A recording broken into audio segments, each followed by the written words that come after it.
جو آیات میں نے آج تلاوت کی ہیں بڑی اہم ہیں اپنے مضامین کے اعتبار سے۔ سورہ آل عمران آیت نمبر 7 اور 8 تلاوت کرنے کا شرف حاصل کیا ہے۔ اللہ کریم نے قرآن پاک کی آیات کو 2 حصوں میں تقسیم فرمایا ہے۔ فرمایا هو الذی انزل علیک الکتاب، وہی اللہ ہے، وہ وہی ہے انزل علیک الکتاب، جس نے آپ پر کتاب کو نازل فرمایا۔ کتاب مصدر ہے لیکن مفعول کے معنی میں استعمال ہوتا ہے۔ کتاب کا لفظی معنی ہے لکھنا، لیکن یہ لکھی ہوئی چیز کے لیے بولا جاتا ہے۔ اور کتابت کا لغوی معنی کیا ہے؟ جوڑنا۔ کتابت کا لغوی معنی کیا ہے؟ جوڑنا۔ حرف جوڑتے ہیں تو لفظ بنتا ہے، لفظ جوڑتے ہیں تو جملہ بنتا ہے، اور جملے جوڑتے ہیں تو مضمون بنتا ہے۔ تو کتابت میں جو لغوی معنی ہے وہ ہے جوڑنا۔ کتاب کا لغوی معنی کیا ہے؟ جوڑنا۔ اور کتاب سے مراد لکھی ہوئی چیز، اگرچہ یہ مصدر ہے لیکن مفعول کے معنی میں استعمال ہوتا ہے۔ قرآن پاک لکھا ہوا نازل نہیں کیا گیا، قرآن پاک تو حضرت جبریل امین نے پڑھ کے سنایا ہے۔ تو پھر اسے کتاب کیوں کہا گیا؟ اس لیے کہ لوح محفوظ پر قرآن لکھا ہوا ہے۔ اللہ تعالیٰ کی بارگاہ سے لوح محفوظ پہ اتارا گیا ہے، اور لوح محفوظ سے حضرت جبریل امین 23 سال کے عرصے میں حضور کی بارگاہ میں لے کے آتے رہے ہیں۔ بل هو قرآن مجید فی لوح محفوظ۔ تو چونکہ لوح محفوظ میں قرآن لکھا ہوا ہے، اس لیے کتاب کا لفظ بولا گیا ہے۔ قرآن پاک دیکھنے میں کتابوں کی طرح ہے، لیکن یہ عام کتابوں کی طرح نہیں ہے۔ اس میں علم بھی ہے اور روحانیت بھی ہے۔ قرآن ایک خزانے کا نام ہے، قرآن ایک طاقت کا نام ہے۔ اقبال کہتے ہیں فاش می گویم آنچے در دل مزمرست، این کتاب نیست چیزیں دیگر است۔ اقبال کہتے ہیں میں واشگاف انداز میں بیان کر رہا ہوں کہ قرآن کو صرف ایک کتاب ہی نہ سمجھنا، قرآن بہت بڑی دولت کا نام ہے۔ اس لیے حضور نے فرمایا خیرکم من تعلم القرآن وعلمہ، تم میں بہترین لوگ وہ ہیں جو قرآن سیکھتے ہیں اور سکھاتے ہیں۔ تو قرآن ایک طاقت کا نام ہے۔ کتاب کا لغوی معنی میں نے کیا بیان کیا ہے؟ جوڑنا۔ جو قرآن سے تعلق جوڑتا ہے قرآن اسے رب سے جوڑ دیتا ہے۔ جو قرآن سے تعلق جوڑتا ہے قرآن اسے دربار نبوی سے جوڑ دیتا ہے، قرآن اسے مقصد حیات سے جوڑ دیتا ہے، قرآن اسے بلندیوں سے جوڑ دیتا ہے۔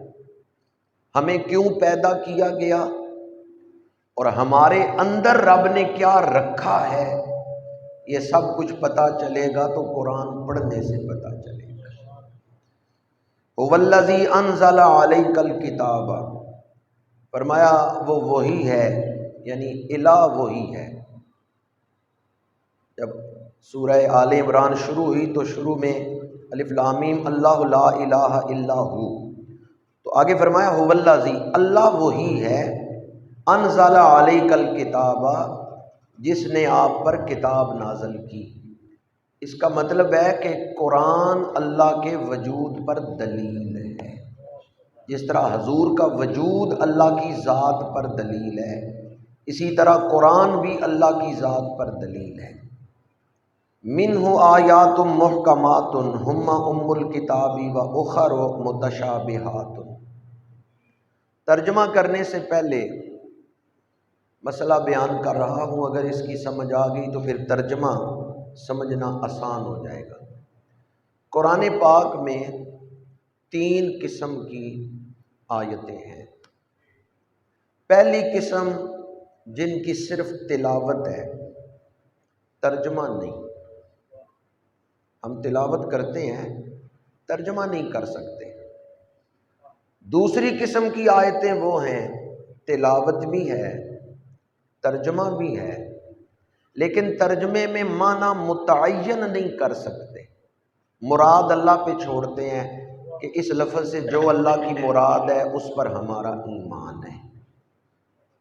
تیسری قسم کی آیتیں وہ ہیں تلاوت بھی ہے، ترجمہ بھی ہے، اور ترجمہ واضح ہے، متعین ہے، زیادہ غور و فکر کی ضرورت ہی نہیں، ترجمہ بالکل واضح ہے اور آسانی سے اس کی سمجھ آ جاتی ہے۔ کتنی قسم کی آیتیں ہو گئیں؟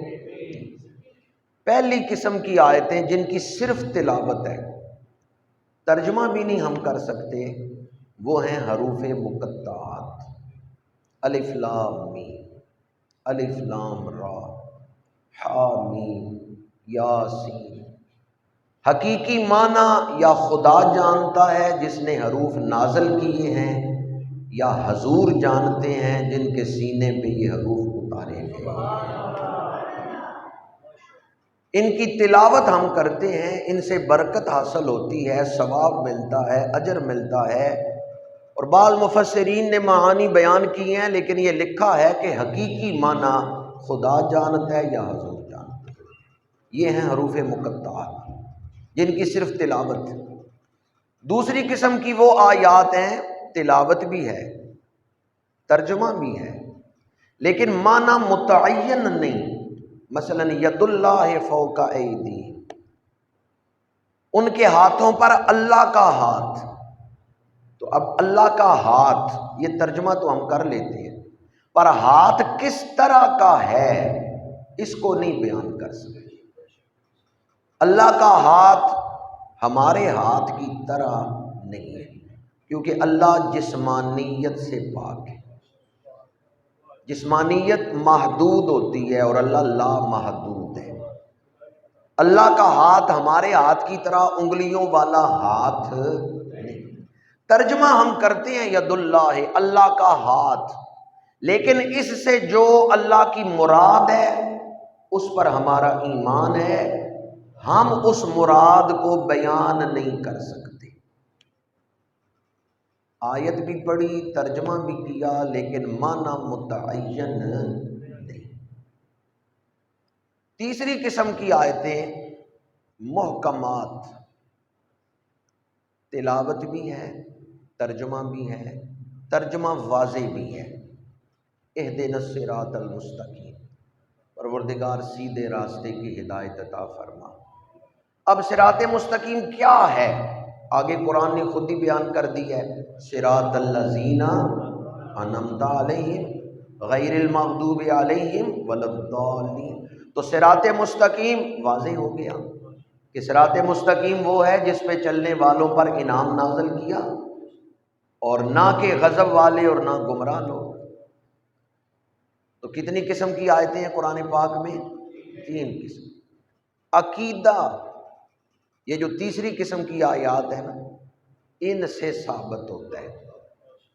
جو پہلی 2 قسم کی آیتیں ہیں ان سے عقیدہ نہیں ثابت کیا جا سکتا۔